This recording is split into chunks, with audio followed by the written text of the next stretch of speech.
Hello and welcome to Castaway Gaming TV.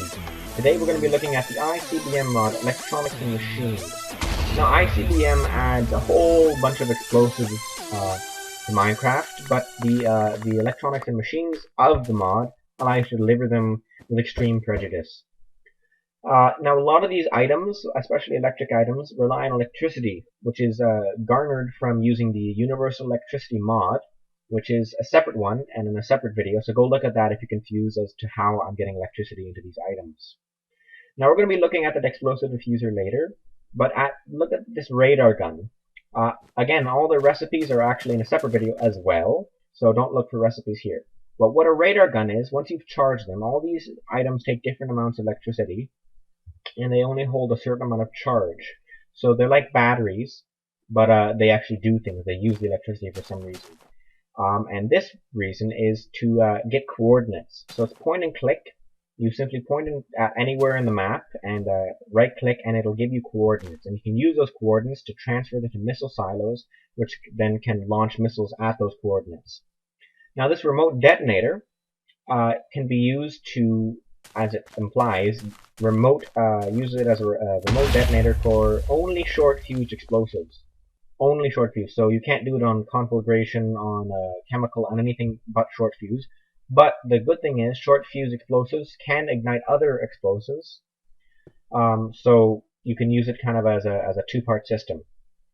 Now, a laser designator, like this one here, once it's set on the same frequency as a missile silo, it'll give a 5-second countdown, and then call down a missile strike from that silo onto the position you designated.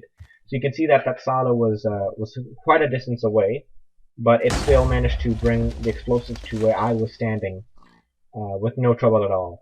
So it's useful if you're sneaking into enemy camps. You don't have to, go sneak in, scan it with a laser with a radar gun, and then come back in and hit the button beside the silo. Now this here is a glass pressure plate. And it's very useful because you cannot see it at all. I mean, even when you put your mouse over it, it's still very hard to detect.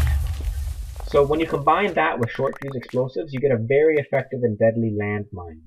Now, unfortunately, short fuse explosives aren't that powerful, so to make it one-hit KO, you have to put a lot of short fuse explosives bunched together so that when the boom happens, it's big enough to kill you. Or, well, to kill who you're trying to kill. Hopefully not you, otherwise you're an idiot. So you basically put down glass pressure plate. You cannot see it. Anyone who walks over it gets killed, which is quite useful if you're trying to, trap people or trick them or whatever. So these are spikes, and spikes can be great. They're kind of like barbed wire. You can't protect your base without some kind of barbed wire. So you put a glass pressure plate down, and even then, you can hide them using sticky pistons. They are pushable. They act like a solid block. So you can be tricky with them. And they have two different variations. One are flammable spikes, and the other are poisonous spikes. And they're simply using sulfur and rotten flesh, essentially, to basically taint those spikes and give them special powers. Cool. Now, the other item is the antidote, and the antidote is like a bucket of milk. It basically cures you from any kind of ailment, poison, spider poison, chemical explosives, anything like that. But the major difference is it's stackable. So instead of having 60 buckets of milk all taking up your entire inventory, you just need to use one stack of 64 blocks of antidote. Now these are camo blocks, and camo blocks, as you can see, take on the appearance of any block they're beside. So it has to be beside, not above or below, which is why if there's nothing there, it'll just turn into normal stone. You can pass through them. There is no, they aren't solid, so that you can't jump on top of them.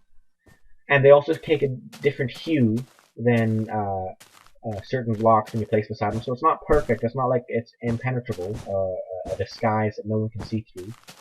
But they are very, very useful for, secret hideouts or disguising things. So if you have a silo that you don't want anyone to see, you could put camo blocks around it, and then it'll be as good as invisible. And the other thing is shooting through them. So if you have some kind of weapon, and you don't want to be seen, but you know that your enemy's close, you can just shoot through the blocks, and they won't know where it came from. Cool. It's also great at disguising, you know, a secret base or a secret lair, because, I mean, if you're playing an espionage game, you can't be too secretive. Now, this is a radar station, which is kind of cool, because essentially what it can do is if it detects a missile within a certain zone, so there's a safe zone, and there's a maximum area and a minimum area, and if within those two areas, those two boundaries, if it detects a missile being launched, it will emit a redstone signal. Now, if you hook up that redstone signal to an anti-ballistic missile, you can have a very effective defense system, because if it detects any kind of missile within the area, it'll launch an anti-ballistic missile and target and destroy any threat to you. So it takes a lot of energy and has to be constantly running on electricity, but it's worth it if you want to stay safe. Now, this is an EMP tower, and what an EMP tower does, it acts like the missile and the explosive, but it's controlled. You can control it. You can detonate it when you want. There's no timed explosion. You can set it to get rid of any kind of electronics or missiles in the air. So it's not. It doesn't do it to everything. If you want to, you know, attack yourself, which is not very good. So I launched a missile. I don't think you could see that, but I launched a missile. Then I activated the EMP, and because the missile was within the range of the EMP explosion, it knocked it out of the sky and gave you the item form of it. So it's very, very useful. It's the same thing. Instead of hooking up the radar station to a ballistic missile, you could hook it up to the EMP station. Now, this is kind of a primitive version of the radar station. It's called a proximity detector. And what a proximity detector does, instead of doing anything useful, it can basically, at any type of mob, so person, pig, zombie, whatever you want, it'll just emit a sound. You can hook it up to a note block, and it can emit a sound. Now, this is a railgun, and a railgun takes two types of ammunition.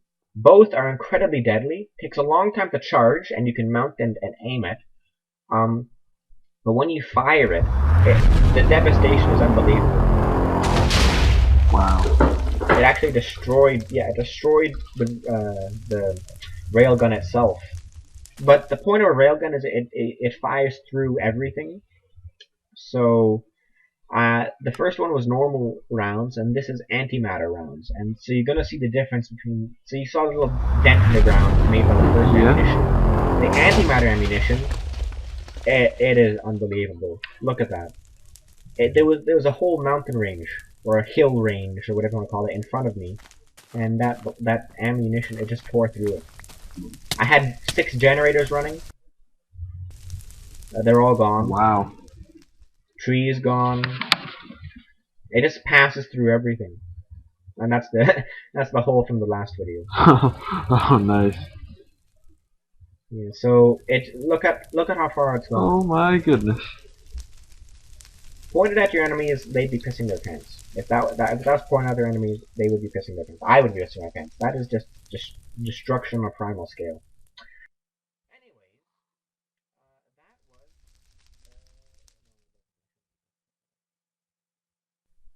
now this is a cruise launcher. What a cruise launcher does, it basically takes the big missile silo that you have to use normally and shrinks it. So instead of launching the missile in a parabolic arc, it launches it directly towards your target, which is useful in some areas, but not always, because most of the time people will have some kind of wall, so it's harder to get to the heart of whatever you're trying to hit, and it's also a lot harder to aim, because if it doesn't hit something in its trajectory, it'll just keep going. So unless you're very particular about where you're aiming, you could very well miss your target. But yeah, so it's useful. Like all the items in this mod, there are a lot of useful things. But thanks for watching, and hopefully you check out our other videos. Bye.